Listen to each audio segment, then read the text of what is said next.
ጤና ይስጥልኝ አድማጭ ተመልካቾቻችን፣ የዴሪስ ፖድካስት ተከታታዮች የጠበቆች ማህበር የፌዴራል ጠበቆች ማህበር ፕሬዝዳንትነትን በተመለከተ በተከታታይ 3 ፕሮግራም አቅርበንላችኋል። አራተኛው አይ ቲንክ እና የመጨረሻው ይሆናሉ። አቶ ተስፋዬን ይዘንላችሁ ቀርበናል። አቶ ተስፋዬ እንኳን ደህና መጡ።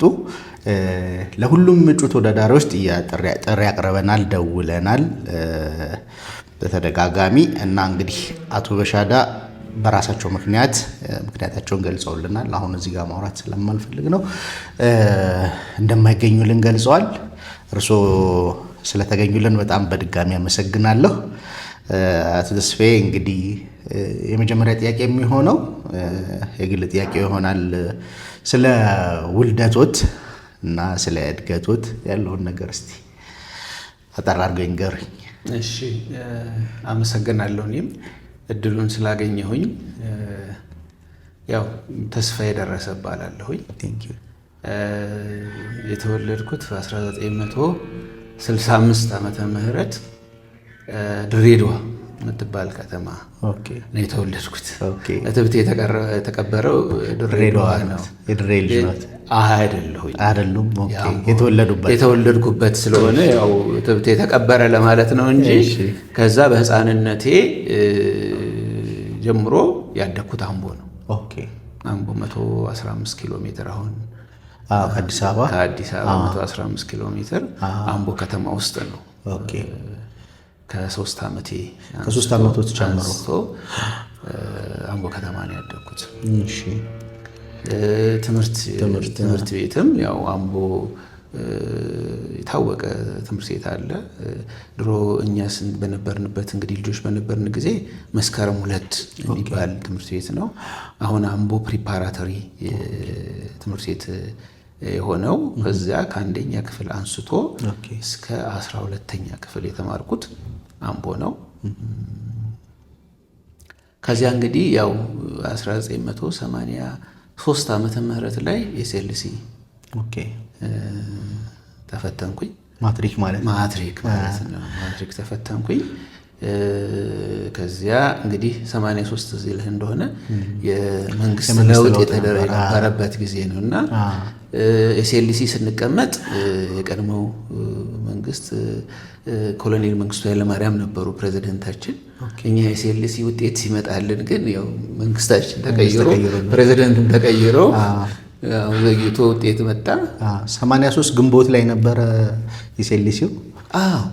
ግንቦት ቀደም ብሎ ይመስለኛል። ቀደም ብሎ የሚደረግ ነበር። ለምን ግንቦት ምናምን አይደለም፣ እኛ በግንቦት ነበረ። ቀደም ብሎ ነበር ያኔ የተፈተነው እና ውጤቱ ሲመጣ ዘግይቶ ነው የመጣው።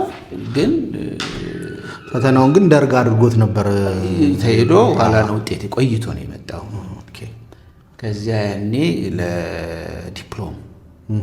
የዲፕሎማ መርሃ ግብር ከባድ ነበር አይደለ? ትምህርቱ መግቢያ ያኔ 3 ነጥብ ነበር ያመጣሁት።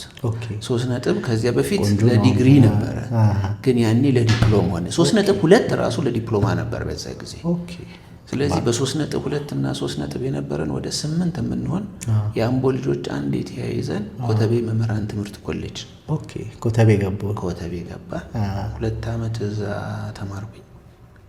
ከዛ ጓደኞቼ እንግዲህ ያው መምህርነት እንትናቸውን ጨርሰው ወደ ተለያዩ የሀገሪቱ ክፍል ለስራ ሲበተኑ፣ እኔ ደግሞ ኤስኤልሲ እዛ የነበርኩበትን ጊዜ በአብዛኛው ኤስኤልሲ በግል አሻሽዬ ወደ 6 ኪሎ የመግባት ህልም ስለነበረኝ በዋናነት አትኩሬ ሰራ የነበረው ከዛ ከነበረው ትምህርት ይልቅ ለኤስኤልሲ ዝግጅት ላይ ነበር በግል ለመፈተን።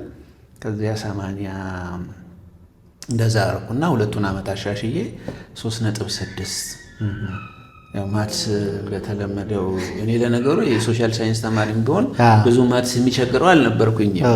ግን ማትስ ስለነበረ የነበረኝ በ3.6 86 ዓመተ ምህረት ላይ አዲስ አበባ ዩኒቨርሲቲን ተቀላቀልኩ። ኮተቤ ምን ተማሩ? እንግሊዝኛ ቋንቋ ተማሩ። እና ዲፕሎማ ያዙ በ2 ዓመት 2 ዓመት እንትን አልኩኝ። ከዚያ እንደጨረስኩኝ ግን ቀጥታ ሰው ተመርቆ ወደ ስራ ሲገባ እኔ ወደ 6 ኪሎ ወደ ትምህርት ተመለሱ። ኦኬ 86 ያው 90 ከ5 ዓመት በኋላ 90 ያው ተመረቀን። ምን መረጡ እነሱን? ህግ እንግዲህ ምንድነው የመጀመሪያ በእኛ ጊዜ አይ ቲንክ አሁንም እንደዛ ነው ይመስለኛል።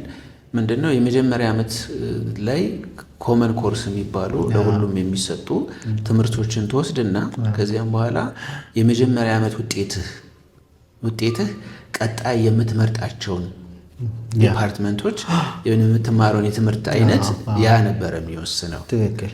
ስለዚህ ያኔ እንግዲህ እኛ በነበርንበት 86 ላይ እኔ እውነት ለመናገር ስለ ህግ ብዙ አላውቅም። እኛ አካባቢ ላይ ስለ ህግ ግን ምንድነው አባቴ የጎሽ ወልዴ ኮሎኔል ጎሽ ወልዴ በተማሩበት ዘመን አባቴ 6 ኪሎ ተማሪ ነበረ። ይሄ የዲፕሎማ እንትን ነበሩ የሚማሩ የሙያ ትምህርት ነበረ 6 ኪሎ ግቢ ውስጥ እና እንግዲህ ያኔ ነከሌ ሲባሉ የህግ ተማሪዎች ያኔም እንግዲህ አይ ቲንክ ክብር ያለው እና እሱ ብቻ ስለ ህግ እንደዚህ ምናምን ጎሽ ወልዴ ምናምን ይል ነበረ። ጎሽ ወልዴ ማለት ኮሎኔል ጎሽ ወልዴ ማለት የውጭ ጉዳይ የነበሩት የደርግ ጊዜ በጣም ኦራተር ሰውዬ ነበሩ ሰውዬ ማለት ናቸው። እሳቸው በእንትን ሄደው ለጉብኝት ነው ምናምን ሄደው አሜሪካን ሀገር የቀሩ ከእንትን ካደረጉት ውስጥ ማለት ነው። እና ያ ስለነበረ ትንሽ እንትን ይል ነበር እንጂ ምንም ይሄ ህግ እንደዚህ ነው ብሎ እንትን የሚያሳይህ ሰው በብዙ ሪያ አልነበረም። እና ውጤት ሲመጣ ግን ውጤት ነበረኝና ውጤቱ ሲመጣ ኤቭሪባዲ ጥሩ ውጤት የነበረው ሰው በሙሉ በአብዛኛው ወጥተህ ስራ የምታገኝበት ስራ ትምህርት ህግ ነው እንደዚህ ነው የሆነ ስራ ወጥተህ የምታገኝባቸው ነገሮች ናቸው። ሰው በፍላጎቱ በዝንባሌው በምናምን አይደለም የዲፓርትመንት ወይም የሚማረውን ትምህርት የሚመርጠውና እኔም ያው ሲወላ ሁሉ ሰው ወደ ህግ ዲፓርትመንት ሲሄድ ይፈራል ሞት ብዬው ወደ ህግ ገባሁኝ። ግን ከተማርኩት በኋላ ግን ወደዋለሁ። አሁን አስቸጋሪ ነገሮችም ቢሆኑ ደስ ይለኛል። ህግ በደንብ አንዳንድ ጊዜ በደንብ እንጆይ የማደርገው ወድጄ የምሰራው ነገር ነው። ሁልጊዜም ባይሆን ማለት ነው። ሁልጊዜም ባይሆን አሁና ወደፊት እንግዲህ እናነሳለን ብያለሁ። ማለት ስለ ጥብቅና ስራ ላይ ተግዳሮቶች ስራው ላይ ያሉ ተግዳሮቶች ስላሉ አንዳንዶቹ ነገሮች በአንተ ትጋት ብቻ ስለማይወሰኑ እነኛ የሚያመጡብህ የተስፋ መቁረጥ ስሜቶችን ለመግለጽ ያክል እንደ ጠበቃ ነው ይረዳ እሱን ለማለት ነው። እሺ ህግ ትምህርት ቤት እስቲ አብሮት የርሶ ባሽ ነበሩ? እኛ ብዙ ሰዎች ነበሩ ማለት ሰው ሊያውቃቸው የሚችል ለምሳሌ በጣም ከሚታወቀው ልጀምር። ጌታቸው ረዳ አቶ ጌታቸው የኛ ዋሽ ነው። እሱ የኛ ዋሽ ነው። ከመምህራኑ እነ ፕሮፌሰር ሙራዱ አብዶ፣ እነ ዶክተር ስሜነህ ኪሮስ፣ እነ አቶ ሰለሞን እምሩ፣ እነ ዮሴፍ አምሮ፣ እነ ቸርነት ወርዶፋ፣ እነ ዘላለም ክፍሌ በረማት ናቸው። ብዙ ነን። አንዴ ስንገባ ወደ 60 ሰው ነው የገባ ነው። አይ ቲንክ በመሀል ተለይተው ወደ ውጭ ሄዱ ምናምን አሉ። ወደ 50 ምናምን ሰው አልተመረጥ ነበር። ወደ 52 ሰው 53 ሰው ሳይመረቅ የቀረ ይመስለኛል። 53 ሰው ብዙ ግን ልብ አድርግ እንግዲህ ማለት በተግባር በዚያ ጊዜ ሌላ የህግ ትምህርት ቤት የለም። ለምን አስመራና አዲስ አበባ ዩኒቨርሲቲ አይደል ህግ ይሰጥ የነበረው። አስመራው እንግዲህ 83 በኋላ የኛ አስመራ አይደለም እና ያንዴ የነበረው የአዲስ አበባ ዩኒቨርሲቲ ነበረ። ከዚያም በኋላ ነው እንግዲህ ክልሎች ላይ መቀሌ ዩኒቨርሲቲም ሲቋቋም የህግ ትምህርት ቤት ተቋቋሙ። ከዛ ባህር ዳር፣ አዋሳ እያለ ብዙ ቦታዎች ላይ የህግ ትምህርት ቤቶች የተቋቋሙት የተከፈቱት ከዚያ በኋላ ነው እና ጥቂት ሰዎች ነው የነበርነው። ውጤት ጥሩ ነበር። ደህና ወንጆ አያስከፋም።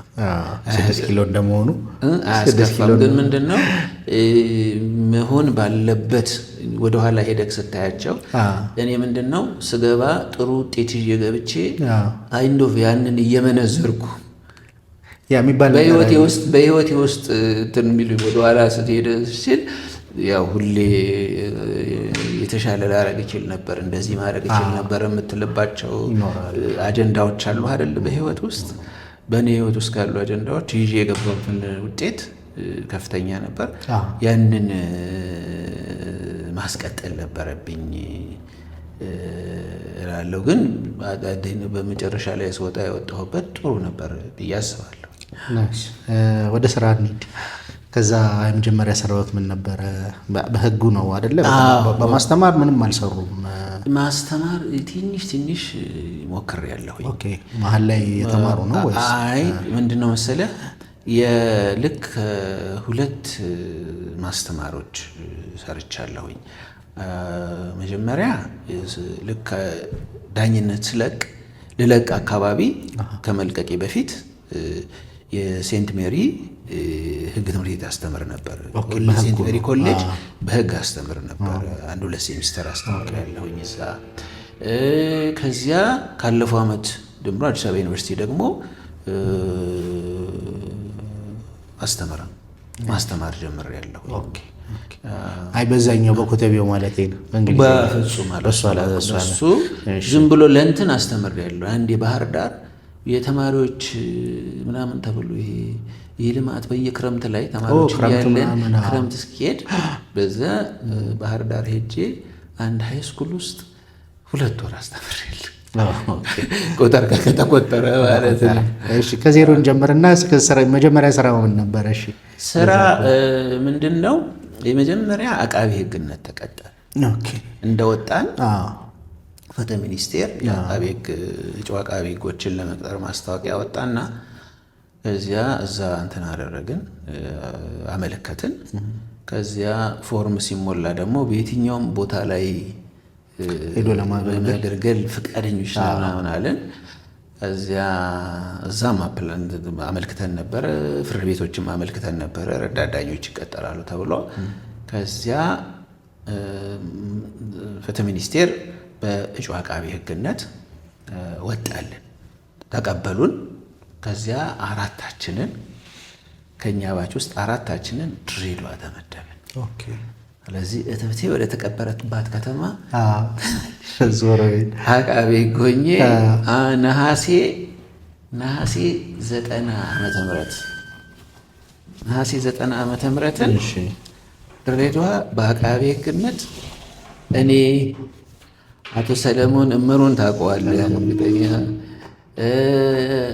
የኔደህ ደስታ የሚባል አሁን ቤልጅየም የሚኖር ጓደኛችን አለ፣ ዳኛ የነበረ እሱም እና ዳር እስከ ዳር ባየህ 4ታችን አንድ ባች ድሬዳዋ ተመድበን ድሬዳዋ 1 ወር ሰራን። ከዚያ ለዘመን መለወጫ ወደዚህ ስንመጣ ደግሞ የፌደራል ፍርድ ቤት ጠቅላይ ፍርድ ቤት በረዳት ዳኝነት ተቀበለንና ከዚያ አልተመለስንም። እዚሁ ረዳት ዳኞች ሆነን ፌደራል ፍርድ ቤት ላይ መስራት ጀመርን። ከዛ ፍርድ ቤት ስንት ዓመት አገለገል? ጥር ላይ መስከረም ነው እንደዚህ ጀመርን፣ ረዳት ዳኛ ሆነን ጥር 13 1991 ዓመተ ምህረት የመጀመሪያ ደረጃ ፍርድ ቤት ዳኞች ተደርገን ተሾምን።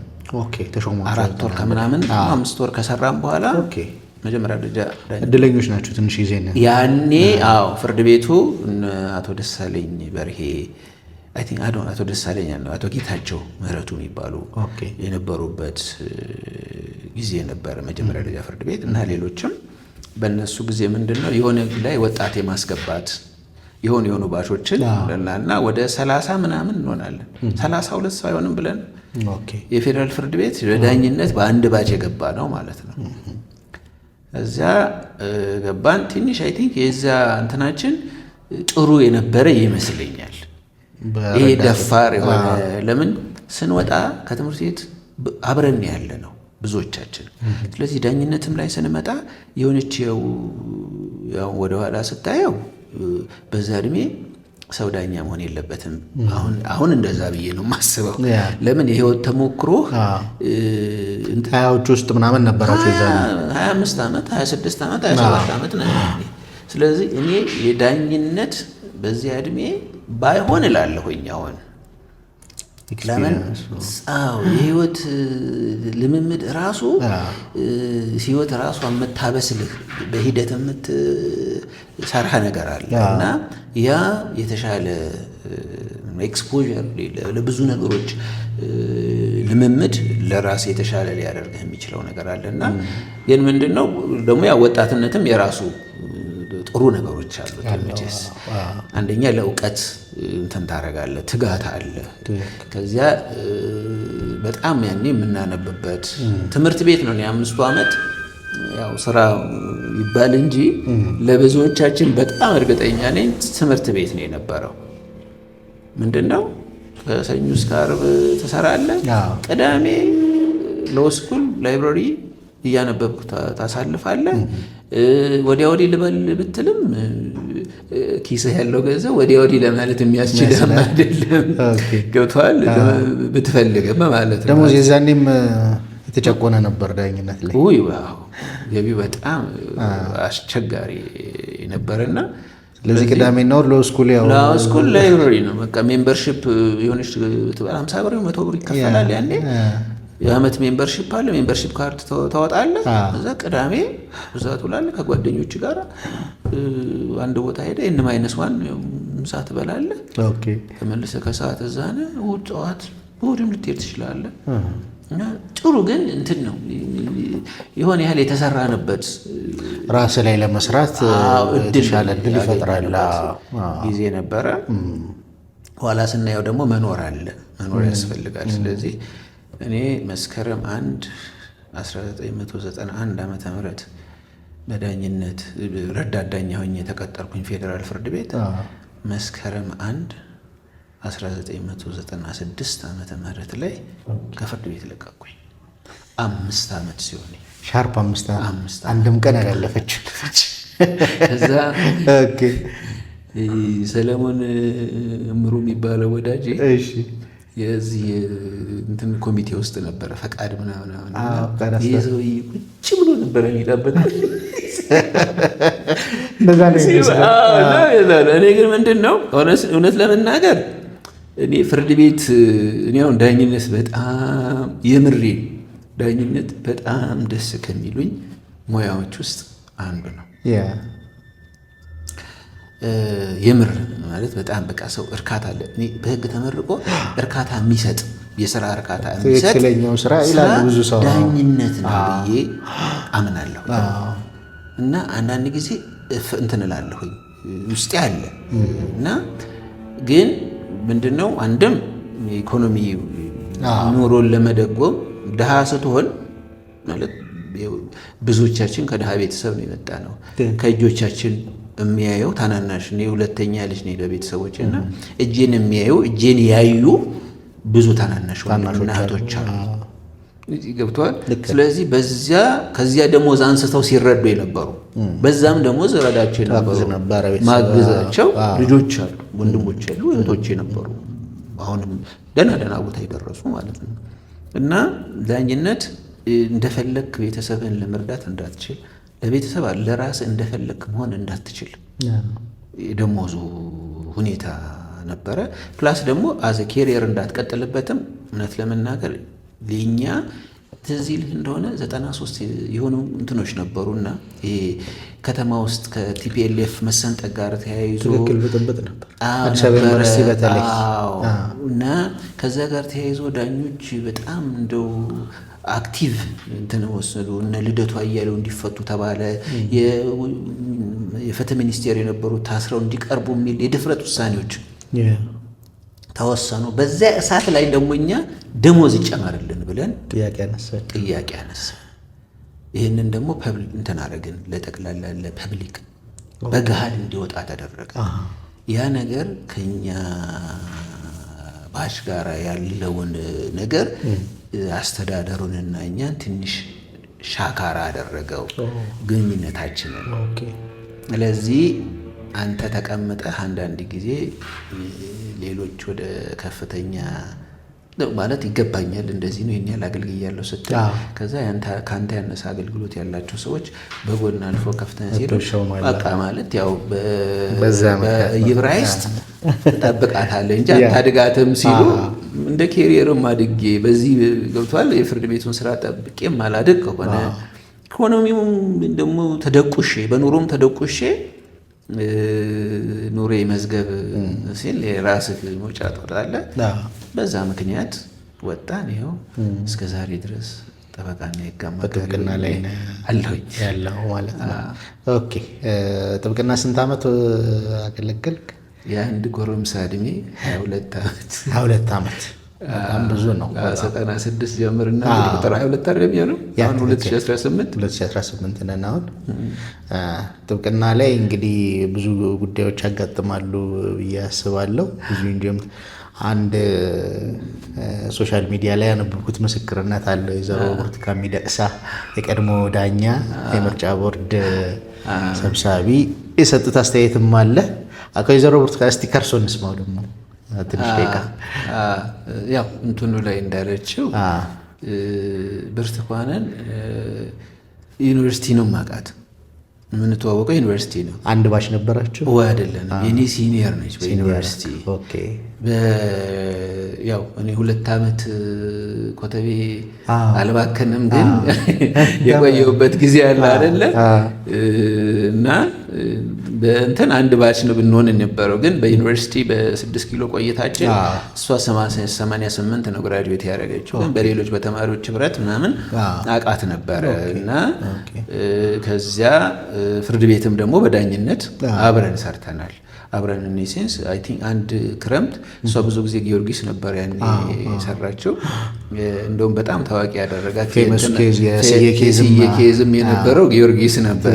ያ ደግሞ በብዛት የነበርነው ልደታ ነው። ልደታ የነበሩ ችሎቶች ላይ ነው የነበርነው። እና ግን በክረምት ከአንድ ችሎት ሌላ ይሄ የጋራ ፕሮግራሞች ነበሩ። ይሄ ባክሎግ ለማስወገድ የተከማቹ ድሮ መዛግብትን በክረምት ላይ ከድጋፍ ሰጪ ከዩኤስአይዲ ይመስለኛል ሲዳ የካናዳው ጋር እንደዚህ የተባበረ ፍርድ ቤት ዳኞች ኤክስትራ ተከፍሏቸው ክረምት ላይ የተጠራቀሙ መዛግብትን መርምረው ውሳኔ እንዲሰጡ ይደረግ ነበረ።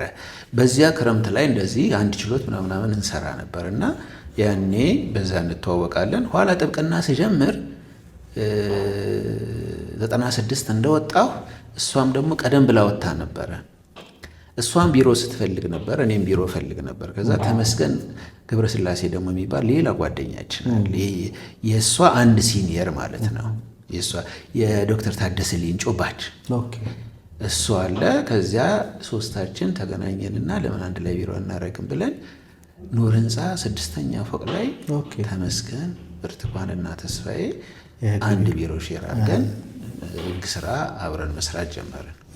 ስለዚህ እውቅን ከዚያ ያው ሆነና በጋራ የምንይዛቸው ኬዞች ነበሩ፣ በግላቸው የምንይዛቸው ኬዞች ነበሩ። ከዚያ ይሄ 96 ሆነ። ከዛ 97 ያው ብዙ ሰው ያስታውሰዋል የተጧጧፈው የምርጫ ጉዳይ መጣ ሲል እንግዲህ ከምርጫው ጋር በተያያዘ ያው እንትን ማድረግ ሰው መነቃቃት ጀመረ። የኒው ክርክር ያው ብዙዎችን ያው ተስፋ በሀገሪቱ የፖለቲካ ሂደት ላይ ተስፋ እንዲያደርጉ ለውጥ ይመጣል ብለው እንዲያስቡ ያው እንትን አረገ የሆነ ፈነጠቀ እና በዚያ እንግዲህ እኛም ሰብሰብ እያልን ምን እናድርግ፣ እንዴት ነው ባይተዋር ሆነን ነው የምንቀመጠው እየተባለ እንትን ሲያደርግ በዚያ በተለይ ደግሞ ከሰኔ 1 በኋላ ምርጫ ከተደረገ እና ከሰኔ 1 በኋላ ያው ሀገሪቱ ውስጥ የተከሰተ ዜለ እንደሆነ አዲስ አበባ ከተማ ላይ ብዙ ወገኖቻችን ጎዳና ላይ ተገድለዋል። ከዚያ 98 ጥቅምት ካልተሳሳትኩኝ ጥቅምት ላይ እንደዚሁ ብዙ ወገኖቻችን እንትን ብለዋል እና ያኔ እንግዲህ ከዚያ በፊት በነበረው ላይ እንዲህ እየተገናኘን እኛ ሀገሪቱ ላይ እንደዚህ እየሆነ ነውና እኛ የህግ ባለሙያዎች ነን፣ በዚህ የታሪክ አጋጣሚ እዚህ ሀገር ውስጥ ተፈጥረናል። ስለዚህ ሂደቶችን ባይተዋር ሆነን ነው የምናያቸው ወይንስ እኛ በሂደቱ ውስጥ እንደ ህግ ባለሙያ የሆነ ነገር ማድረግ አለብን ብለን እዛው ኑር ህንፃ 4ኛ ፎቅ ላይ የሆነ ጓደኞቻችን ቢሮ ነበር፣ እዛ መገናኘት ተጀመረ። እዛ ብርቱካንን እስቲ ነይና እንዲህ ነገር ጀምረናልና እስቲ ተቀላቀይና ማድረግ የምንችለውን ነገር እናድርግ እስቲ ምናምን ተባለ። እዛ ይዣት ሄድኩኝ። እዛ ያው ፈረንጆቹ እንደሚሉት the rest is history ይላሉ። ያ ሲሆን ብርቱካንን እንትን የምታረጋት ይሄ ባክሲት የምትቀመጥ አይደለም፣ የሚቀመጥ አይደለም ተፈጥሯ። የሆነ ነገር ስትሰጣት ሺዝ ኢን ቻርጅ እንደዛ አይነት ጠንካራ ሰው ነች። እዛ ተጀመረ በዚያም በኋላ ቅንጅት በዛ ሂደት ነው ቅንጅት አባል ሆነች። ሲለምኗት ከዚያ በፊት ይለምኗት ነበር። ቀስተ ደመና ሲመሰረት ቀስተ ደመና ሰርክላችሁ ምን ነበረ? ኑር ህንፃ 4ኛ ፎቅ ላይ ምን ነበረ? ሎየርስ በአብዛኛው ሎየር ሰርክል ነው። አንተ ደርሰህበት እንደሆነ አላውቅም። ብዙ ጠበቃ እንትን ይልበት የነበረው ህንፃ ለፍርድ ቤት ቅርብ ስለሆነ ኑር ህንፃ ያ ከዚያ ደግሞ አሁን እንደምታያቸው ህንፃዎች የለም። ብቻዋን እንደዚህ የቆመች 6 ፎቅ ህንፃ ኑር ህንፃ ነበረች። ስለዚህ እዛ ላይ ብዙ ጠበቃ ነበረ። 4ኛ ፎቅ የነ ብናልፈው ነጋ ናውላቸው ቢሮ ነው የነበረው 4ኛ ፎቅ እና ብዙ ቢሮ ጠበቃ ስለነበረ የእነሱ ደግሞ ሬሌቲቭሊ ሰፋ ያለ ቢሮ ስለነበረ ነው 4ኛ ፎቅ እንጂ ምንም የተለየ አይደለም። የጠበቃ ቢሮ ነው እና ሰብሰብ ብላችሁ ያለችዋን የሀገሪቷን ፖለቲካ ሰብሰብ ብለን ምን እናድርግ ነው። አሁን ነገሮች እየተቀጣጠሉ ሰዎች በተለይ ከሰኔ እናንተን በኋላ ሰዎች እየታሰሩ ነው። ከዚያም ወደ ዝም ብለን ነው ወይ የምናየው ተብሎ ይሄ ለሰዎች ጥብቅና ስለመቆም ምናምን ተጀመረ። የሃቤስ ኮርፐስ በየፍርድ ቤቱ መዝገብ መክፈት ምናምን ከህግ ውጭ የታሰሩ ሰዎች ምናምን ብለን ተብሎ መዝገብ መከፈት ተጀመረ። በቃ ሰው ያ ነገር ተቀጣጠለና በዛ ሂደት ውስጥ ነው እሷን ጋበዝኳት። እዛ እንትን አደረገች። ከዛ ከቅንጅት ሰዎች ጋር ደግሞ በቃ እንትናለን መገናኘት ተጀመረ። ከዛ እሷን አይ ለምን እንደዚህ አላርጊም ቀስተ ደመና አትገቢም ተባለ። ፊትም ቢትላቸው የነበረች ቀስተ ደመና ገባች። 98 አይ ይመስለኛል ቅንጅት ይሄ እንትን አድርገው እሷን ከዚያ ውስጥ የተመረጠችው ያ ፕሬዝዳንት ሆነች። ቅንጅቱ አይደለ የቅንጅት ምክትል ፕሬዝዳንት ነው የሆነችው።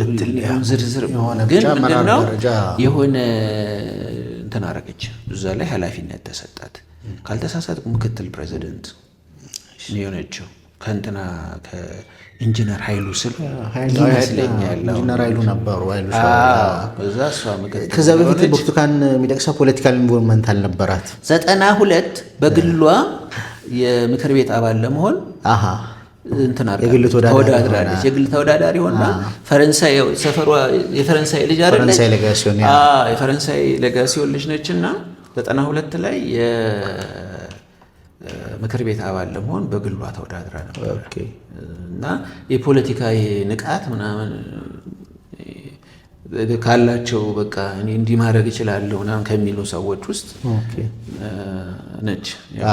እጣ ፈንታዬ በእጄ ነው ከሚሉ እኔ ከማውቃቸው ይህን አመለካከት ስለምወደው ማለት ነው ከሚሉት ውስጥ ነች። ከዚያ ያው 98 እንትና ተባለ። ያው እዛ ገባች። ከዚያ ያው ከግርግሩ በኋላ 98 ጥቅምት ይመስለኛል የነበረው እንደገና ከተማ ውስጥ አመጽ ሲነሳ ያው ወዲያውኑ የቅንጅትን ሰዎች ማሰር ተጀመረ። ታሰሩ። በዚያ እሳት ውስጥ እኔና ሌሎች ጓደኞቼ ማለት ነው አሉ። ምህረት አብ ልዑል፣ እነ ፋሲል ታደሰ፣ ብዙ ሰው በጣም አስቸጋሪ በሚመስለው ጊዜ ከዛ ምን እናርግ ሲባል አይ የጥብቅና አገልግሎት ነው ስራችንና ከተጠራን ሂድን ማገልገል ነው ብለን በጣም አስቸጋሪ እንደ መጀመሪያ ችሎት የቀረቡት ትዝ የሚለኝ የ6 ኪሎ አሁን በጣም አምሯል አካባቢውና 6 ኪሎ ፊት ለፊት እንደ ችሎት እሱን ነው የተጠቀሙት። የደርግ የቀይ ሽብር ችሎት ይካሄድበት የነበረው የለም። እዛ መጀመሪያ ላይ ከ6 ኪሎ የት አካባቢ? 6 ኪሎ ዩኒቨርሲቲ ዋናው በር አለ አይደል? ዋናው በር በኩል ያለው ተሻግሮ ያለው ማለት ነው። ከኤፍቢ ነው 6 ኪሎ እንትኑ ሐውልቱ አለ። ከሐውልቱ ፊት ለፊት የሚገባ የሚያምር አጥር አለ። እሱ ግቢ ውስጥ አሁን ፌደራል ነው ምናምን ያለበት በቃ እሱ አቶ ተፈራ አቅም ግንባታ የሆነ ወቅት ላይ አቅም ግንባታ ሚኒስቴር አቶ ተፈራ ነበር የነበሩበት። እዛ ግቢ ውስጥ አዳራሽ አለ። የደርግ ባለስልጣናትም የቀይ ሽብር እዛ ነበር ችሎት፣ የቀይ ሽብር እዛ ነበር በብዛት ይታይ። ሌሎቹም እዛ የነበሩ አሉ፣ ግን ዋናዎቹ ዋናነት እዛ ነበር እና የነኚህም እዛ ቀረቡ። የቀረቡ ጊዜ ኢትዮጵያ እንትን በጣም አዲስ አበባ አስቀያሚ በነበረች ጊዜ እኔ ምረታብና ፋሲል ተያይዘን በር ላይ መሳሪያ ያዙትን ካባችን አውጥተን ጠበቆች አዛ ያው የምታውቀው ኋላ ላይ አንፈልጋቸውም ጠበቆቻችንም ተባለ። ሂደቱ ላይ እንትን ስለነበራቸው ቀረ። ራሱ ፓርቲዎቹ አንፈልግም አሉ አይደለ? ኋላ ላይ ያው እንትን እና ጠበቆቹ ምንም የሚሰሩል ነገር የለም፣ ፖለቲካ ትራያል ነው ተባለ። ሂደቱ ፖለቲካ እንትን ያደረገበት ነው። ዋናው ውሳኔ ፖለቲካ ነው ስለተባለ ተባለ፣ በሱ ቀረ። ከዚያ ያው የምታውቀው ነው። እዚያ እንትን አድርገው ወጡ። 20 ምናምን ወር ታስረው ወጡ። ከዛ እሷ ያው አንድነትና ለዲሞክራሲ የሚባለውን ፓርቲ ከጓደኞቿ ጋር አቋቁማ ያው ሄዳ ስዊድን ላይ ያው መንግስት የፈታን ወዶ አይደለም እናንተ ጮኻችሁ ነው ምናምን ብላ ለደጋፊዎቿ ያነገችው ንግግር ያው ሰበብ ነው። እሱ ግን እሱን እንትን በይ ተብላ አስተባቢ ተባለች። ቃል የሚለው ላይ አዲስ ነገር ነው። መዝናኛ እንግዲህ መዝናኛ ነበር መጀመሪያ። ያን አዲስ ነገር ይሁን እርግጠኛ አይደለሁም ጊዜውን እንትን ግን ያው ተመሳሳይ ናብይ ተክለማርያም ናብይ ተክለማርያም ባይዘው የኛ ባሽ ነው። ህግ ነው የተማረው።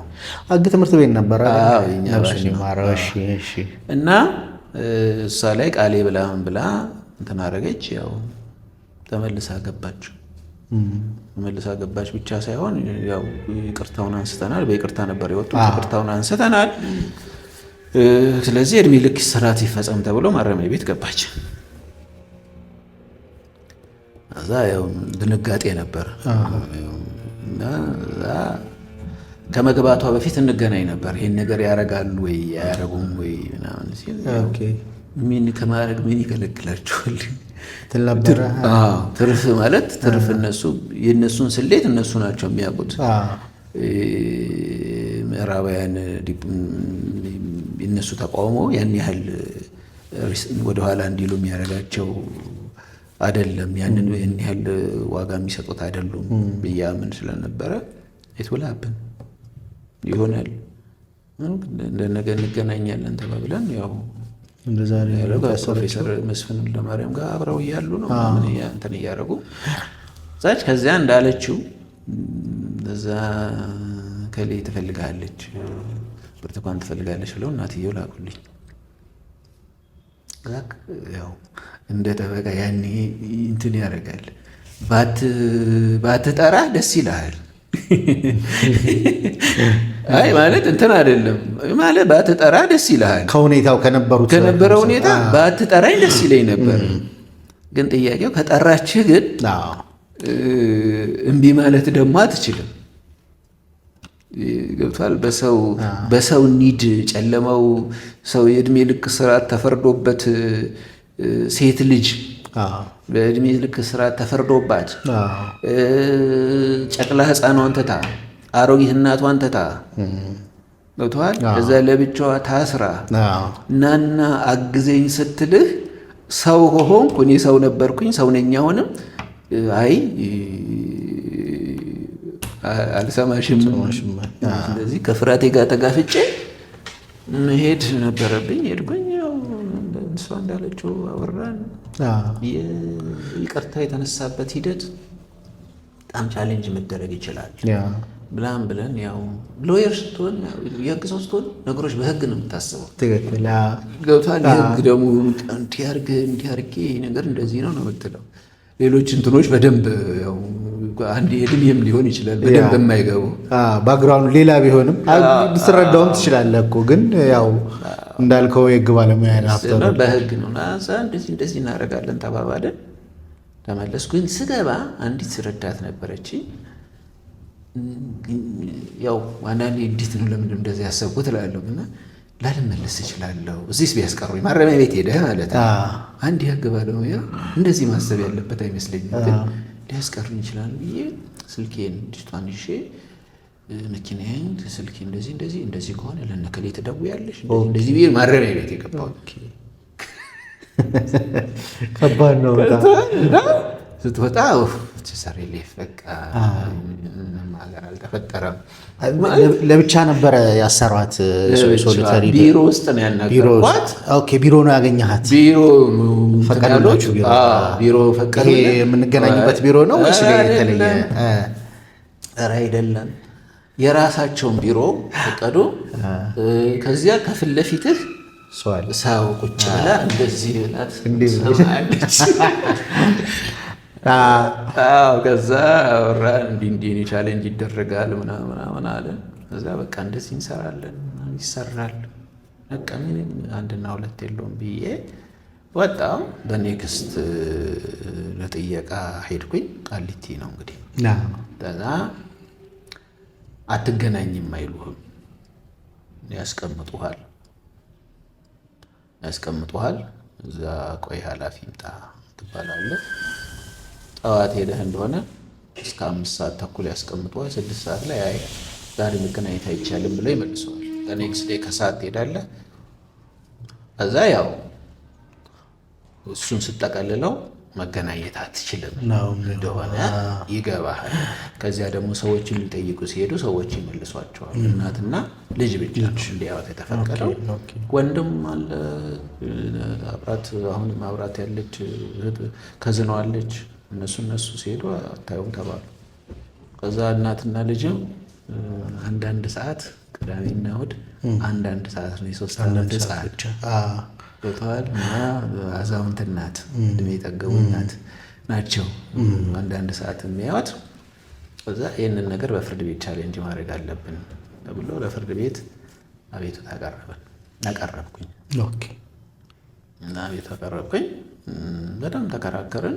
ይህ ህገ መንግስታዊ መብት ነው መሰረት አድርገን የራሱ የማረሚያ ቤቶች ማቋቋሚያ ምን ማድረግ አለበት የሚል መሰረት ተደረገና ቀረበ። ክርክር በደንብ ተደረገ። እነሱም እንትናቸውን የማረሚያ ቤት ነገረ ፈጅ ቀረበች፣ ተከራከርን።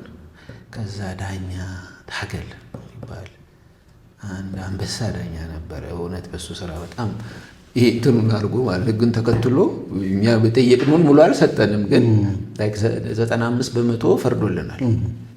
እና መጎብኘት መብት አላት።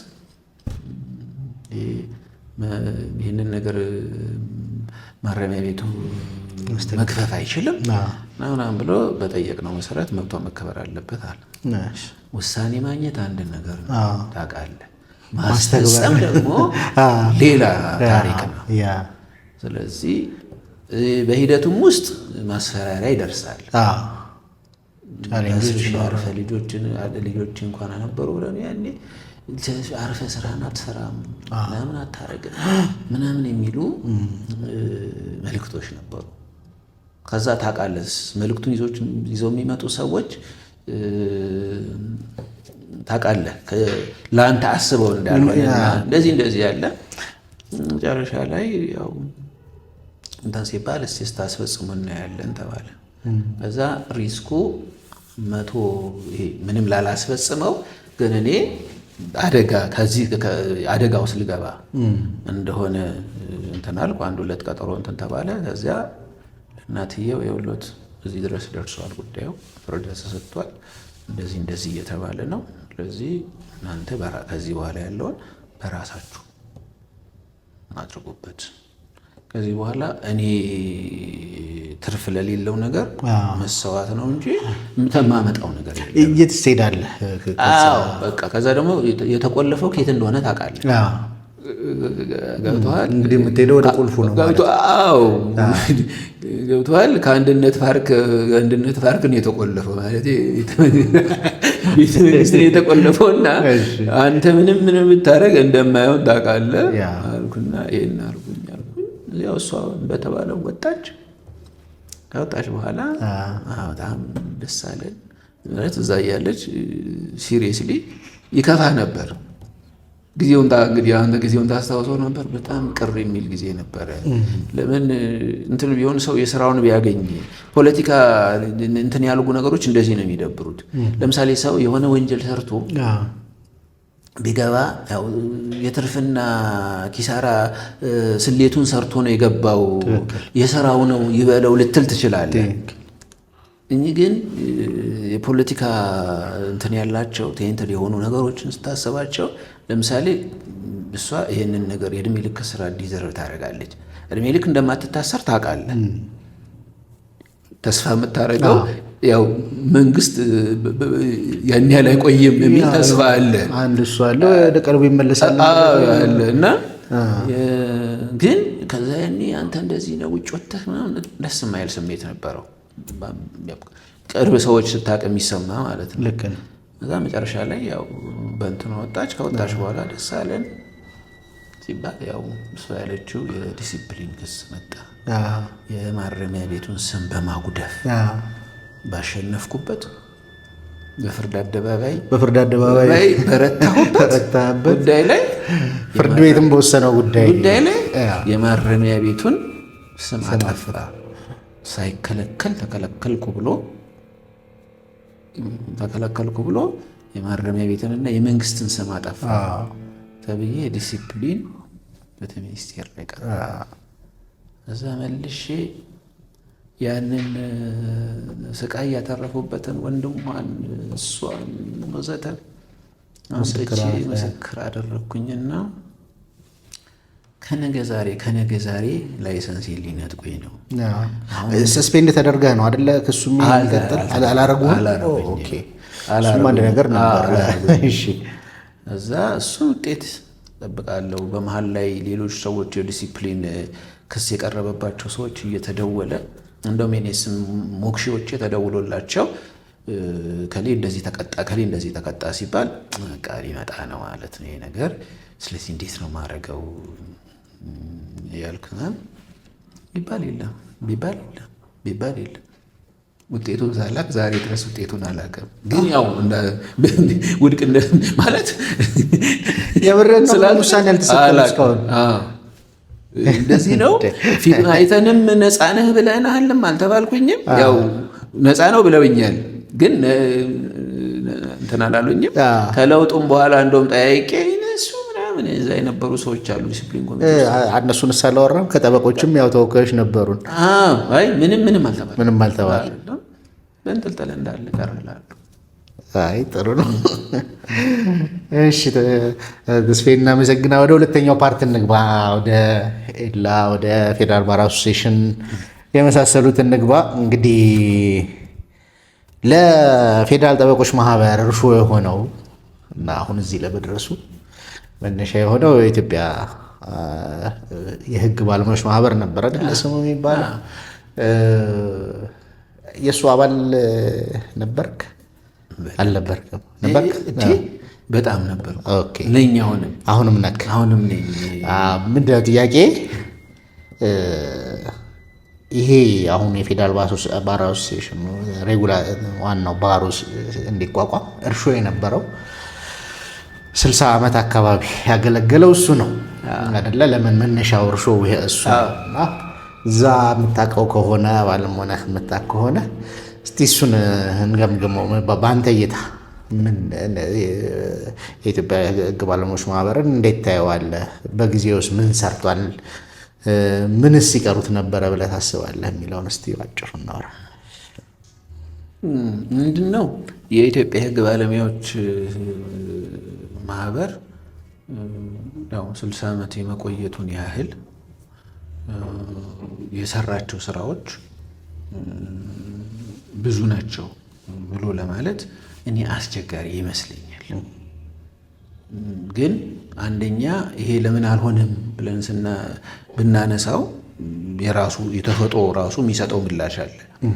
ወደድክም ጠላህም በፈቃደኝነት በበጎ ፈቃደኝነት አባል የሚኮንባቸው ማህበራት የተለየ ኃላፊነት ወስደው ሰዎችን የሚያንቀሳቅሱ ልዩ ክህሎትና መሰጠት ያላቸው ሰዎች በተለየ ሁኔታ እንትን ካላንቀሳቀሱት በስተቀር ተፈጥሮ ራሱ በፈቃደኝነት ስለሆነ ሰው ያን ያህል ጠንካራ ለመሆን ያለው እድል ዝቅተኛ ነው። ይህ ተፈጥሮ ነው። ለምን የጠንካራ ማህበር ለምሳሌ ብትጎግል የጠንካራ ማህበር መገለጫ ምንድን ነው ሲል ማንዳተሪ ሜምበርሺፕ ነው ይላል። ስለዚህ አባልነት ግዴታ ካልሆነ የሰዎች ተሳትፎ በፈቃዳቸው የሚያደርጉት ተሳትፎ ምን ይፈልጋል? የተለየ ንቃት ሊኖራቸው ይገባል። በህብረት መሆን ለራሳችን ይጠቅመናል የሚል እንትን ያስፈልጋቸዋል። ያ ከሌለ በስተቀር በፈቃደኝነት ባለበት ማህበር ላይ ብዙ ተሳትፎ አታይበትም። ይሄ እኔ በነበርኩባቸው በኮሚቴነትም በሰራሁባቸው ከዚያም በኋላ ደግሞ በመጨረሻዎቹ ስራ አስፈጻሚነት በተለይ ደግሞ ይሄ አዋጅ ሊወጣ አካባቢ በነበረው አቶ ፊሊጶስ ፕሬዚደንት፣ ወይዘሮ መሰረት ምክትል ፕሬዚደንት፣ አቶ ዘላለም ክፍሌ፣ እኔ አቶ ኃይሉ፣ ቤዛይት ንጉሴ ወዘተ የነበርንበት ማህበር እንትን ስራ አስፈጻሚ አክቲቭሊ እንትን ለማድረግ ሙከራ አድርጓል። አንድ ኦቨሩ ላይ ነበርክ ማለት ነው። እንትኑ ላይ ይሄ ከዚያ ማህበር ምንድን ነው እንደውም ልክ ይሄ የኛ ምንድነው መሰለህ የኔ እይታ ኮሚቴ ምናምን ሆነ እንሰራለን እና ይሄ ከምርጫ እንትን ባሻገር ከምርጫ ዘመቻና እንትን ባሻገር ማለት ነው። እኔ ምን ብዬ አምናለሁ? ችግሮቻችንን ለመፍታት እኛ ቁልፍ ነን ብዬ አምናለሁ። ላይክ ለምሳሌ ፍርድ ቤት ላይ የማየው የሚገጥመኝ ነገር ችግር አለ ብለን የምንለው ነገር ለዛ ችግር መፈጠር የኔ ዳተኝነት አስተዋጽኦ አለው ብዬ አምናለሁ።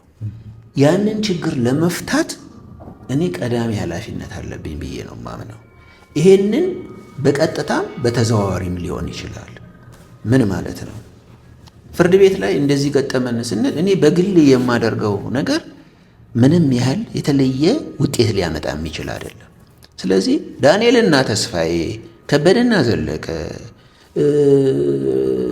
ገመቹና ተክለአብ ተሰብ ብለን ግን ውጤት የሚያመጣ ስራ መስራት እንችላለን። ስለዚህ እኔ የኢትዮጵያ የሕግ ባለሙያዎች ማህበር ስንመጣ ለራሱ ስራ አስፈጻሚ እንምጣ ሲባል ከዘላለም ጋር አውርተናል።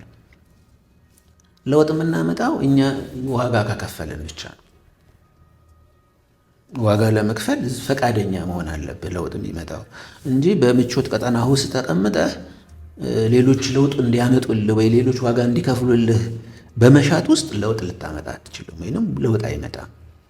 ያንን የመጨረሻዎቹን እንትኖች በተቻለ በጣም ንቁ ቴዎድሮስም ነበረበት ንቁ የሆነ በየጊዜው እንትን የሚያደርግ የተለያዩ ኩነቶችን የሚያዘጋጅ የጥናት ጽሁፎች የሚዘጋጁበት ሁል ጊዜ ጠበቃውን ለማግኘት ሙከራ የምናደርግበት ምናምን ነቃ ያለ ማህበር ነበረ። ሪከርድን ቼክ ብታደርገው ይሄኛው ምንድን ነው ግን ምንድን ነው አንዳንዴ ወደኋላ ሄደን ስናየው ሰው ለምሳሌ ለሆነ ነገር ጠርተኸው በጣም አንተ እኔ አሁን ፐርሰናል የገጠመኝ ለምሳሌ ማለት ነው በጣም ከፍተኛ ገንዘብ የሚከፈለው ትልቅ ስም ያለው በሌላ ቦታዎች ላይ መድረክ ለእኔ አዘ ፌቨር ፕሮግራም አዘጋጀሁኝ ለማህበሩ ማለት ነው።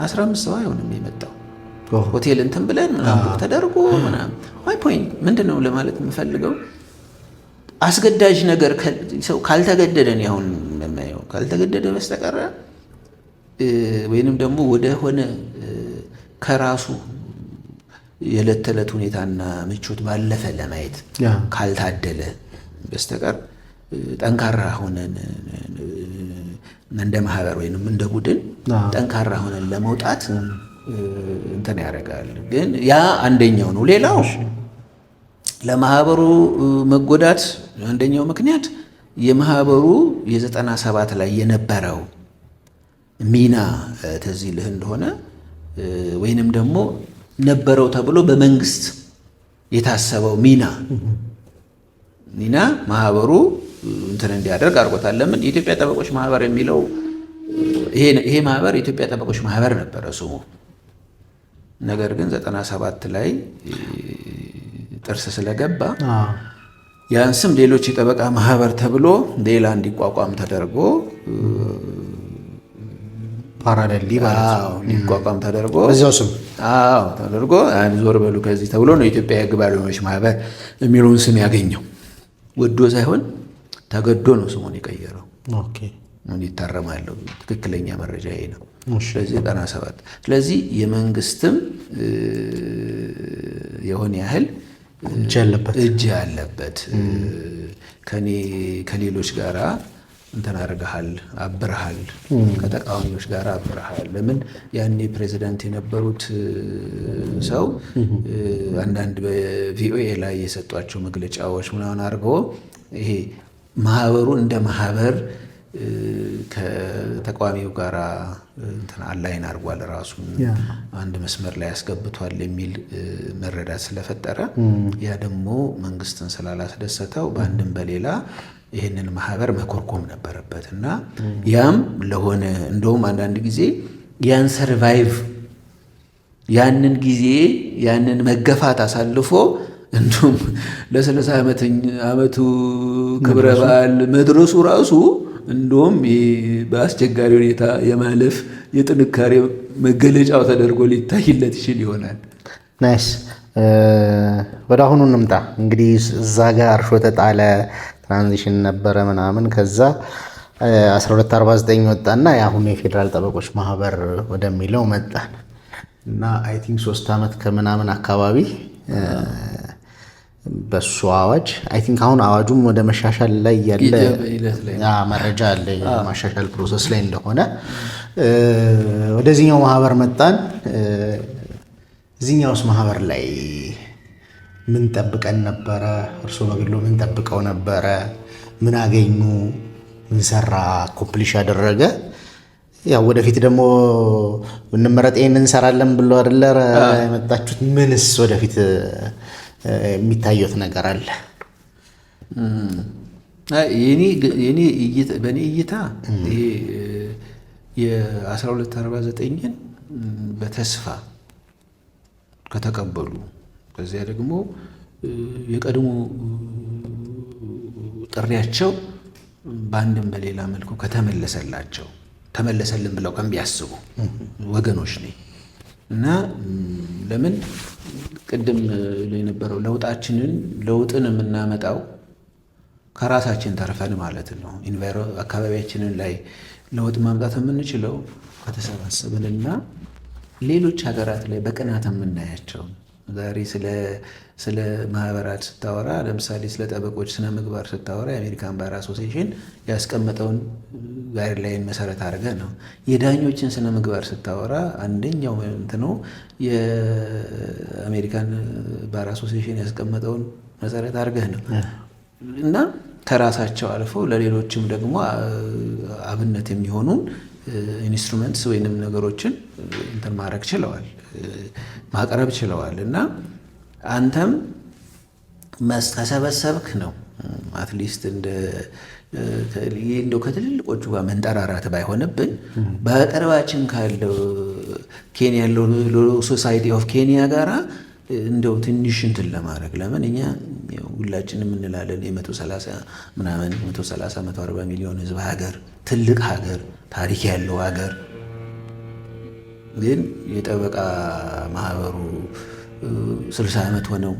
ነገር ግን ይሄ ያለን ነገር ምንድን ነው ብለን ስናየው ቁጭት ሊፈጥር የሚገባው እዛ ያንን ነገር ደግሞ ብዙ ጊዜ ጥያቄ ነበረ። ቀደምት ጠበቆች በህግ መቋቋም አለበት ስታቱተሪ ባር ሲባል በብዙ ጊዜዎች ሲነሳ እሰማ የነበረው ነገር ነው፣ ሲነሳ የነበረ ነው።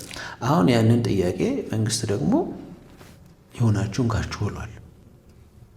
ያው መንግስት አዎንታዊ ምላሽ ሰጥቶበታል። ከዚያም በኋላ ማህበሩ በምታውቀው ሁኔታ አለ 3 ዓመትን ወደኋላ ስታይ በ3 ዓመት ውስጥ ሊሰራ ይገባው የነበረውና ተሰራ የሚባለው ብታመዛዝነው ልንደርስ የሚገባን ቦታ እንዳይደለን ምንም እንትን ማድረግ የሚያስፈልግ አይመስለኝም። እኔ እንደውም በተለያዩ የሶሻል ሚዲያ እንትኖች ላይ እንግዲህ አይታቸው ይሆን አይሆን አላውቅም፣ ሀሳቤን ገልጫለሁ። ቅርቤታዬን ጠቅላላ ጉባኤ ባለፈው ጠቅላላ ጉባኤ ሲካሄድ የጠቅላላ ጉባኤ ላይ የነበረው አሳፋሪን ትዕይንት ከዚያም በኋላ ደግሞ አሁን ጠቅላላ ጉባኤ ከመጠራቱ በፊት ምርጫ አስፈጻሚ የተሰየመበት ጠቅላላ ጉባኤ ከመጠራቱ በፊት ጠቅላላ ጉባኤ እንዴት ሳይጠራ እንደቆየ ለምን ልባርግ ደንብ የማህበሩ መተዳደሪያ ደንብ ሳይጸድቅ ነው 3 ዓመት ከምናምን የቆየ ነው። ገብቶሃል? የተለያዩ ተግባራትን ያከናውናሉ የሚባሉ ኮሚቴዎች ሳይሰየሙ ነው 3 ዓመት ከምናምን የቆየው። ስለዚህ እንዴት አድርገህ ነው ያንን ናፍቆትህን ከዚያም በኋላ ነገሩ ከሆነ በኋላ እዚህ ያለበትን ስታይ ስለ እውነት ልንደርስ የሚገባን ቦታ ነን ብዬ በፍጹም አላምንም። ብዙ ሊሰራ የሚችልበት እድል ነበር። ያ እድል ግን በአንድም በሌላ ምክንያት አመልጦናል። አዎ ሰው እነሱ ተግባቢ ስላልሆኑ ምናምን ይላል። ያው ሰው ስላልተግባቡ ያው የተመረጡ ሰዎች በአንድም በሌላ ብለው አረገ። ግን ያው ወደንም ጠላንም ምንድን ነው የተሰጣቸውን ትልቁን ስዕል አላዩም። ጠቅላላ ስለ ብዙሃኑ ሙያተኛ አይደለም እንትን ያደረጉት። ለዚያ ኃላፊነት በአንድም ምክንያት ሊሰጡ ይችላል። ግን ስላልመጠኑት ዛሬ ላይ አለን። አንዳንድ ሰዎች አይ ቪዚብል ሆኗል ምናምን ይላሉ። ኢንተርናል እንትንህ ሳይጠናከር ጥሩ ነው። ምሳሌ ባለፈው የኢስት አፍሪካን ሎ ሶሳይቲ እንትኑን እዚህ ያከበረ ስጉድ ምንም እንትን የለውም። መልካም ነገር ነው። ምንም እንትን አታደርገው። ይሄኛው ግን የማህበሩ ያለበትን ስቴት ሙሉ አይደለም የሚናገረው። ይህንን ሀገሪቱ ውስጥ አድርጋለች፣ እዚህ እንዲዘጋጅ አድርጋለች። መልካም በስኬት ተዘጋጅቷል። መልካም ነገር ነው። ግን እኛ ዋናው መመዘኛ ይሄ ነው ወይ? ለምን አንድ ከዚያ ለሌሎችም ጋር ካቻ ማህበራትም ጋር ለመወዳደር የሚኖረን እንደ ማህበር መጀመሪያ ራሳችንን ሰርተን አይደለም ከዚያ ወደ ውጭም ለመውጣት ማለት ነው ያሉትን ነገሮች ለማለት እና እኔ የኔ ግምገማዬ ጨለምተኛ ነው ካልተባለ በሀቅ ላይ የተመሰረተው ግምገማዬ የደረስነው ልንደርስ የሚገባበት ቦታ ነው ብዬ አላስብም። 3 ዓመት ከተኩል እንደዚህ ብዙ ሊሰሩ የሚችሉ ነገሮች እያሉ ሳይሰራባቸው አልፈዋል ብዬ ነው የማስበው። ናይስ። እንግዲህ እነዚህ ያሏቸው ችግሮች ካሉ እርስዎ እንደ ፕሬዝዳንት የሚመረጡ እንዴት ነው እነዚህን ነገሮች የሚቀርፏቸውና ደግሞስ በራሱ ፕላኖት ደግሞ ይሄን እፈጽማለሁ ብሎ የሚሉት ነገሮችም ካሉ በዛው አንድ ላይ ያይዘው ያነሱልን። እኔ እንግዲህ እንደ አየኸው የዚህ ሂደት ደስ የሚለኝ ነገር ምንድን ነው? ያው እንትኑ ከተመረጠ ሰዎች ተጠቁመው ከዚያም በኋላ ወይንም ራሳቸውን ጠቁመው ከዚያም በኋላ ኮሚቴው የዚህ ምርጫ አስፈጻሚው በተለያዩ መስፈርቶች ለይቶ ካወጣ በኋላ እንትን አድርገናል። ይሄ ድሮ ሰው ሲመረጥ እየፈለገ እንዳልፈለገ አይደል? እየተግደረደረ ነው ወደ መንበሩ የሚመጣው። ብዙ ጊዜ ስብሰባ ላይ ነበር አይደል? ስብሰባ ላይ በደንብ ስለ ሰውየው መረጃ ሳናገኝ የሰውየው ማንነት በአንድም በሌላ በጎም ይሁን አሉታዊ ምስክርነቶች ሳይሰጡበት አይተሃል። አሁን ተጠቆሙ ሰዎች ላይ አንድም ሌላም ነገር እየተባለ ነው። ይህንን እድል ሳናገኝ ለማብላላት ለሰውየው አንደኛ፣ ሁለተኛው ደግሞ ሰውየው እቅድ አለኝ ሐሳቤ ይሄ ነው መድረስ የምፈልገው ወደዚህ ነው ብሎ እንደው የሆነች ትንሽ እየደረሰኝ ሳይሰጥ ገብቷል ነገር እንዲህ ያልሃል ብለህ መያዣ ሳይኖር ማለት ነው ነበረ። አሁን ይህንን ነገር የሆነ ያህል ተቀይሯል። ለዚያ መቀየር ደግሞ እኔ ደስተኛ ነኝ። የሆነም ያህል አስተዋጽኦ አድርጌያለሁ ብዬ አስባለሁ። ለምን እኔ ፍኖተ ካርታ የአመራር ፍኖተ ካርታ ብዬ እንትን አደረኩት አልኩና በተለያዩ ማህበራዊ ሚዲያዎች ስትለቀቁ የሆነ ያህል መነቃቃት ፈጥሯል ብዬ አምናለሁኝ። ስለዚህ እዛ ላይ ምንድነው መንገዴ እንግዲህ ምንድነው ራዕይ ያለ መድረስ የምፈልገበት ጠንካራ የማህበር ማየት ለህዝብም መከላከያ ተገን የሚሆን ከዛ ደግሞ መጨረሻ ላይ ፍትሃዊት የሆነች ኢትዮጵያን እውን ለማድረግ የሚያስችል አንዳንድ ሰው ይሄ ነገር እንትን አደረገ ይላል ላይ ዞሮ ዞሮ ትልቅ ተመኝተህ ነው ትንሽ በመስራት የምትጀምረውና ያንን የሚያደርጉ ምንድን ነው መሰራት ያለባቸው የሚሉትን ከዚያ ደግሞ ያው መሄጃ መንገዱ ምንድን ነው ማስበው የሚል አጠቃላይ ስለሚሆን ፍኖተ ካርታ አጠቃላይ እይታ ስለሆነ የሚሰጠው ከዚያ ደግሞ በድርጊት መርሃ ግብር ነው ዝርዝርም ይሰጣል። ዝርዝር እስከ ጊዜ ማዕቀፍ አስቀምጦ እያንዳንዱን ተግባር አስቀምጦ እንትን የሚያደርግ በዝርዝር የሚያስቀምጥልህ። ስለዚህ እዛ ላይ በጥቅሉ 3 ነገሮችን ለማሰብ ሞክሬያለሁ። አንደኛ ማህበሩን በአንድም በሌላ ጠንካራ ማህበር እንዲኖር ማድረግ። ምንድነው ጥንካሬ ሲባል ያው ቅድም ያልነው አንደኛው ተመልሶልናል። ማንዳተሪ ሜምበርሺፕ ወይንም በግድ አባል መሆን። ስለዚህ አንድ ጠንካራ ማህበር ያ እድል ይፈጥርለታል እና እሱ አንድ ነገር ነው። ሁለተኛ የፋይናንስ ከማህበር አባላት መዋጮ በዘለለ ተጨማሪ የመዋለ ንዋይ ምንጮች እንዲኖሩት የገንዘብ ምንጮች እንዲኖሩት እነኚህ እንግዲህ ከህትመት ውጤቶች ሊሆን ይችላል። ወደፊት እንግዲህ ህንፃ ኖሮን መሰብሰቢያ አዳራሾች ኖሮን ገቢ የሚያስገኙ ነገሮች ይሆናል። ከዛ ደግሞ አጋሮች ሁል ጊዜ አሉ። ፕሮጀክት በትጋት ቀርጾ እኔ ባለኝ እንደው መጠነኛ ግምገማ ማለት ነው ትጉህ ፕሮጀክት ኮንሰፕት ኖት አዘጋጅቶ ከዚያ ለዚያ ማስፈጸሚያ የሚሆን ከገንተን አድርጎ ኮንታክት አድርጎ ገንዘብ ሰጪን ወይንም ዶነርስ ኮንታክት አድርጎ በተለይ እንደዚህ ስም ያለው ማህበር ቶታል በህግ የተቋቋመ ብዙ የህግ ባለሙያዎች አባል ያሉት በሺዎች የሚቆጠሩ የህግ ባለሙያዎች ያሉት ስም በሱ ስም የድጋፍ በርዕስ ድጋፍ ቢጠይቅ እምቢኝ የሚለው ለዚህ የሚሆን ፋይናንስ እንዳለ በእርግጠኛነት መናገር ይቻላል። አብረናችሁ እኔ በዚች የእንትን ዝግጅት ውስጥ ራሱ አብረናችሁ ከነሱ ጋር ብንሰራ የሚሉ አሉ።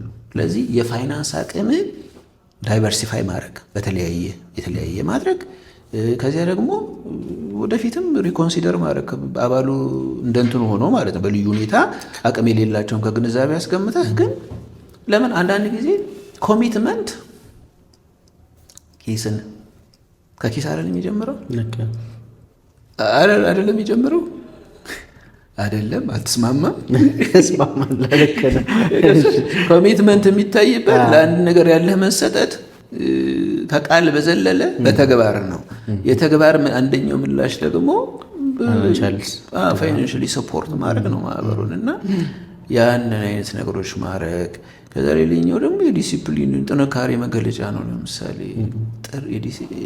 ምንድን ነው መቼስ ሙያ የሚያሰኘው ታውቃለህ።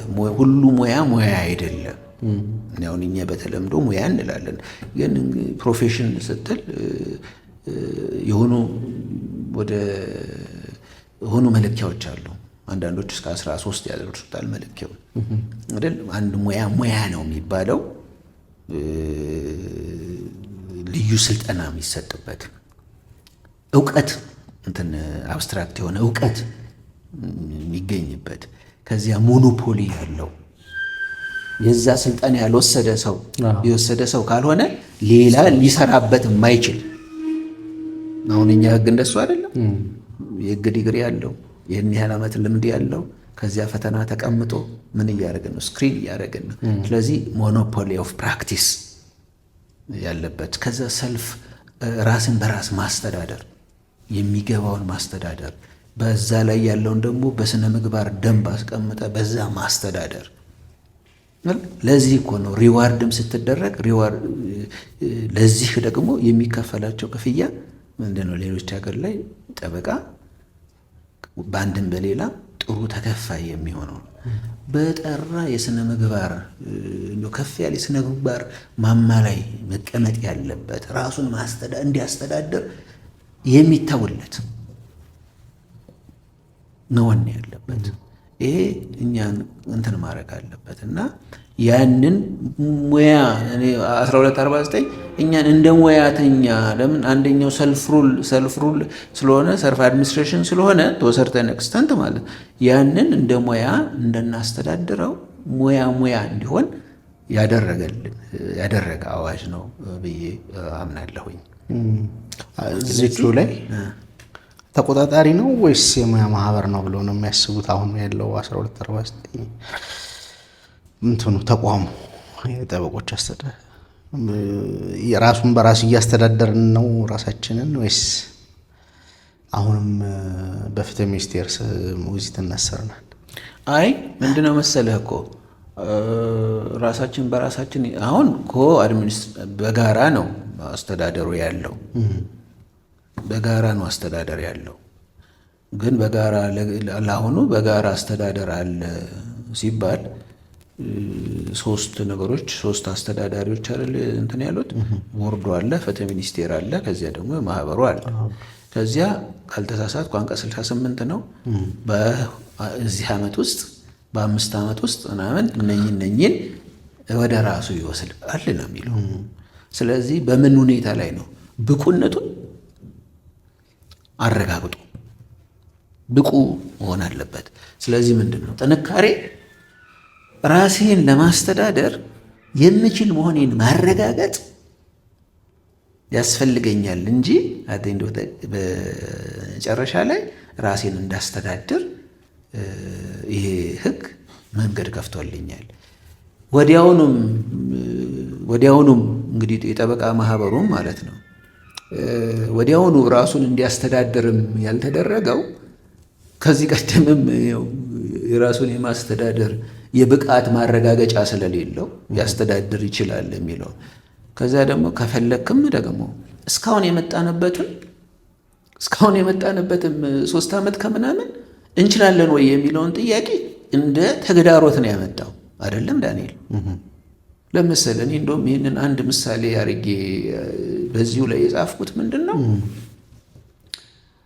ህግ ትምህርት እያለን አግባብነት ስላለው ነው። ምሳሌ ህግ ትምህርት እያለን ህግ ትምህርት ራሱን የቻለ የስፖርት ክለብ ሊኖረው ስፖርት ቡድን ህግ ትምህርት ቤት ራሱን በ6 ኪሎ ስር ነበር፣ አንድ ላይ ነበር። ስለዚህ ራሳችንን እንችለን መውጣት አለብን እና በቃ ህግ ትምህርት ቤት መሳተፍ አለበት። ስፖርት አይደል?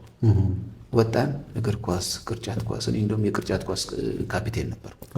ከዛ ወጣንና ከዛ ስንሄድ ግን እንደ ጉድ ተገረፍን ማለት ሄድን ተሸነፍን። ከዛ ሆል ፖይንት ምንድን ነው ራሳችንን ለመቻል ፈለግን እንጂ ራሳችንን ለመቻል የሚያበቃን ዝግጅት ላይ አልነበርንም። አሁንም መጠየቅ ያለበት ገብቶሃል? በጣም ቻሌንጅ እኔ የመጣንበት መንገድ ለሌሎች ድሮም ቢሆን አይችሉም የሚል ምክንያት እንዳይሰጥ። ይሄ የተስፋዬ ጉዳይ አይደለም። ይሄ የዳንኤል ጉዳይ አይደለም። ገብቶሃል? ሰው ቢረዳው ደስ የሚል ገብቶሃል?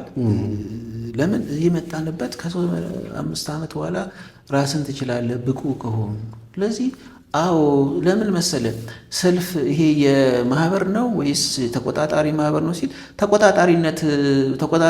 ተቆጣጣሪነት ራስን አስተዳድር ተብሎ ከመንግስት ከአስተዳደር ስልጣን ተቆርሶ የተሰጠው አካል ነው። መንግስት የሚሰራውን አካል ሌሎቹም እንደዚህ ነው። አሜሪካን የስቴት ባርስ ተቆጣጣሪዎች ናቸው። ገብቶሃል? ይሄ ምንድን ነው? ሙያው ራሱን በራሱ ያስተዳደር እኮ ማለት ነው። ራሱን በራስህ ተቆጣጠር እሰ ፕሪቪሌጅ እኮ ገብቶሃል? መንግስት በቀጥታ ከሚቆጣጠርህ የሙያው ሰው ራሱ የሙያውን ስነ ምግባር አባላቱ የሙያውን ስነ ምግባር ጠብቀው የሚሰሩ መሆኑን ሙያው ለገንዘብ ማግኛ ከመሆን ይልቅ ብቻ ሳይሆን ማለት ያው ኑሮውን መደጎም አለበት። ዋናው የህግ ስራ የገንዘብ እንትን አይደለም፣ ገንዘብ ማግኘት አይደለም።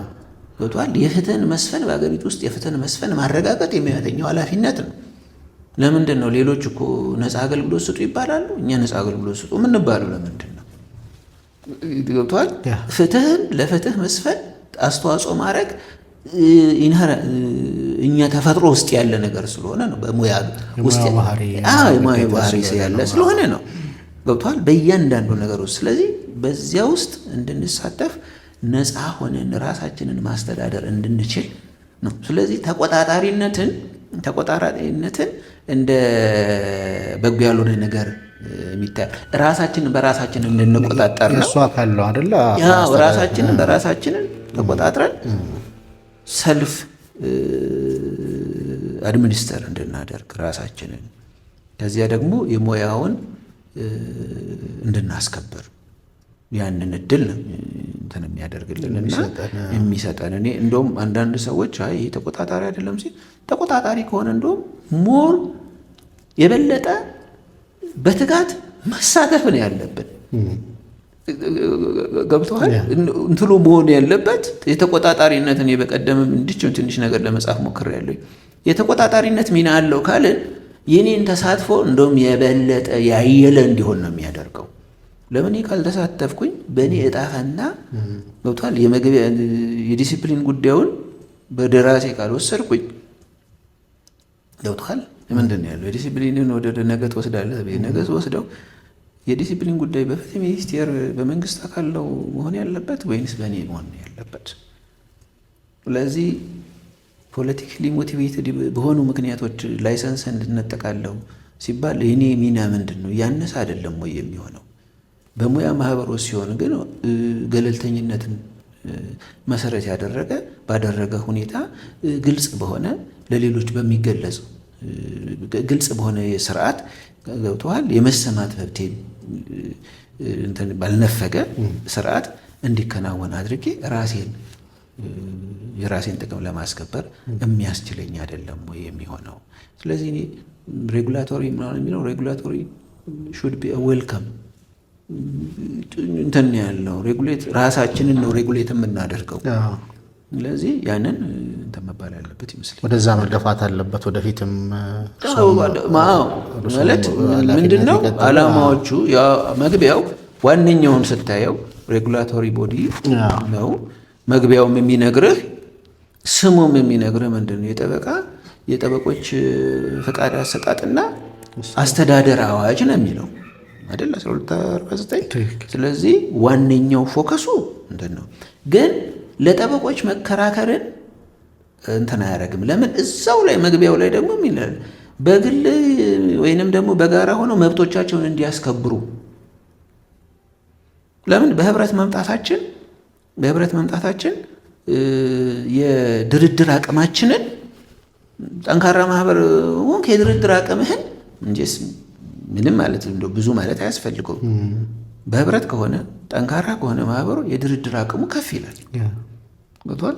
ጠንክረህ መውጣት ነው። ከዚያ የድርድር አቅምን ከፍ ለማድረግ ደግሞ እያንዳንዱ አባል በዚህ ማህበር ውስጥ ንቁ ተሳትፎ ማድረግ አለበት። ማህበሩ የእሱ እንደሆነ ለእሱ የሚሰራ እንደሆነ ከዚያ ደግሞ እሱ በተቆጣጠረው ማለት እሱ ተሳትፎ ባደረገ መጠን የቁጥጥር ጉልበቱ እያየለ እንደሚሄድ ባይተዋር በሆነ ቁጥር ማለት ከማህበሩ በራቅን ቁጥር ወደንም አልጠላንም የማህበሩ ስራ በእኛ የሙያ ህይወት ላይ ተጽዕኖ ማድረሱ አይቀርም።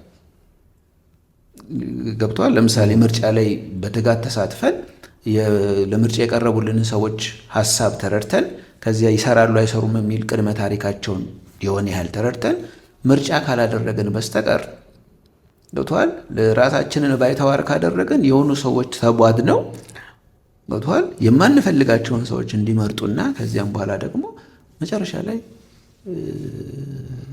እንደ ቡድን ዋጋ እንድንከፍል እንገደድበት መብታችንም ወደሚያሳጣ ነገር መሄድ ይመስለኛል። በዛው ከዚህ ከመብት ጋር በተያያዘ እንደሆነ መነሳት ያለበት ከረንት ኢሹም ስለሆነ ደግሞ ለአብዛኛው ጠበቃም ደግሞ የህልውና ጉዳይ ስለሆነ ይህ የታክስ ምዝገባ አያያዝና የተጨማሪ እሴት ታክስ ምዝገባን ጋር ተያይዞ አሁን ማህበሩ የሄደበት መንገድ አለ። በእርሱ አይን እሱን እንዴት ያዩታል? ትራንዚሽናል ነገር ላይ ነው ያለ ነውስ እሱ ቢመረጡ እንደ ማህበር ያንን ነገር እንዴት ማስቀጠል ያስባሉ? የታክስ ጉዳይ እኔ ምንድነው መሰለ እንግዲህ የታክስን ጨምሮ ማለት ነው ታክስን ጨምሮ አንደኛው ነገር ይሄ ማህበር ከሌሎች ተቋማት ጋር የፍትህ ተቋማት ጋር ኢንጌጅ እያደረገ መስራት አለበት። ለማህበሩ አባላት ጥቅም ደግሞ መቆም አለበት። አድቮኬት ማድረግ አለበት። ከዛ ለምሳሌ በትክክል አሁን ይሄ የዚህ የቫት ምዝገባ ለብዙ ጠበቃ ችግር ሆኗል። በወር ውስጥ 5 ጠበቆች ይህ አዋጅ ከወጣ በኋላ በወር ውስጥ 5 ጠበቆች ላይሰንሳቸውን እየመለሱ እንደሆነ መረጃ አለ።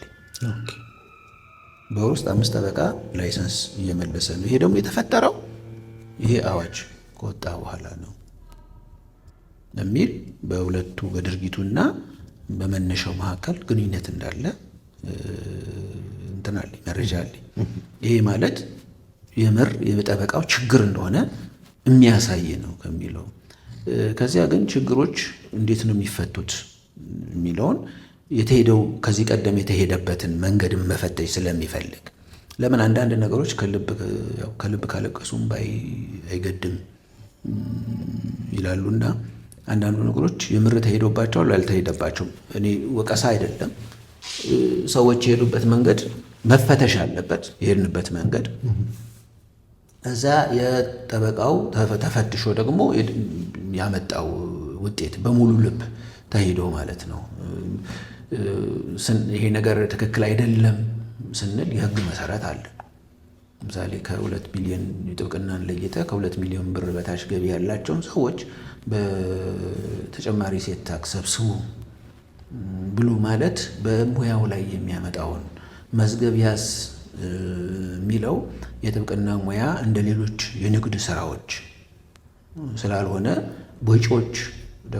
ወጪዎችን በተመለከተ የሚያመጣው የምንሰጠው አገልግሎት የአእምሮ እንደ ወጪ ሊያዙ የማይችሉ ሌሎች ነገሮች ስለሆኑ ልዩ ባህሪ ያለው ስራችን ልዩ ባህሪ ካለው ደግሞ በአንድ ቅርጫት ውስጥ ልትጨምሩን አይገባም። እንደ ባህሪያችን ለየት ያለ የታክስ አሰባሰብ ለምን ታክስ አንደኛው መርህ ፍትሃዊነት ስለሚል ፍትሃዊነት ደግሞ የነገሩ ሁኔታ ከግምት አስገብቶ በአንድ መለኪያ ሁሉንም አለመለካትን ስለሚጨምር ያንን መሰረት አድርጎ መታየት አለበት። ስለዚህ የሙያ አንደኛው ነገር ማንም ሊተወው የማይችለው ገብቶሃል። ልተወው መበትል ማንም ሰው ማለት ነው። ማናችንም ወደዚህ እኔ ፕሬዝዳንትም ብሆን እኔም ባልሆን ወደዚህ የሚመጣው ሰው የታክስን ጉዳይ የራሱን ጉዳይ ስለሆነ ጭምር ማለት ነው ገብቶሃል። ምላሽ እንዲያገኝ ላይሰራበት የሚችል አይመስለኝም። እኔም ምላሽ ማግኘት አለበት። እስካሁን የተሄደው መንገድ መፈተሽ አለበት። እሱ ተፈትሾ ደግሞ ለምን የመጀመሪያዎቹ ጊዜያት እንደዛ ስለሚሆኑ አይደል? አንተም ቦታውን ብትረከም ምንድን ነው የተሄደበትን መንገድ አይተኸው የተሻለው አማራጮች ምንድን ናቸው ብለህ ፈትሸህ ከግምገማ ይጀምራል።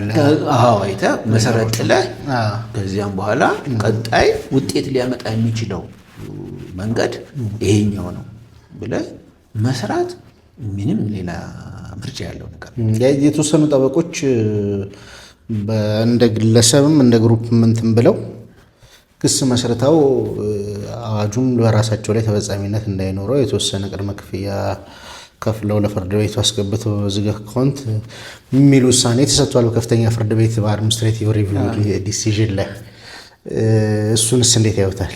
ማለት ጉድ ሙቭ በጣም ትክክለኛ ማለት ነው። ተሰባስበው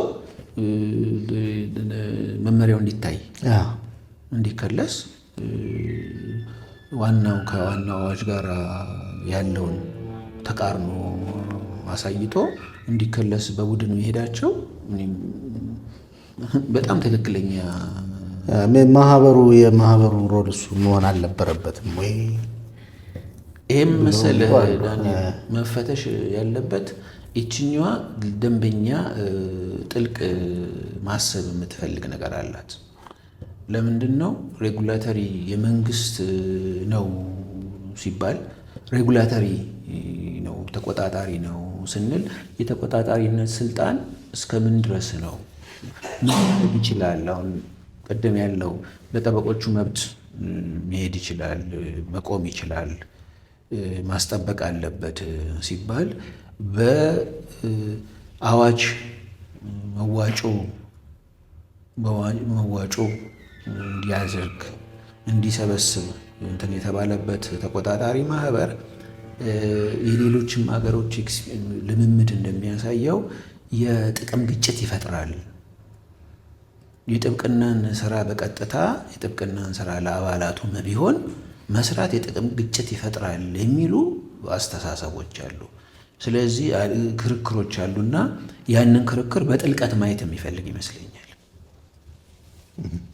ስለዚህ ይህንን አይተህ አይ ይሄ ነገር በዚህ የሚኬድ ነበር። ለምን እምቢ እኛውን የዛ እምቢ ያሉ የተባለው ሲሉ ለምን እምቢ እንዳሉ ዳት ፓርት ኦፍ ያንን የክርክር ይዘት ማየት በገንዘብ ሚኒስቴር እና በእንትን በኩል ያለው በእንትን ነው ራሱ እንጂ ማህበሩ አሁን በአመራር ላይ ውክልና አልሰጥም አሉ ነው የሚባል ነገር ሰምቻለሁ።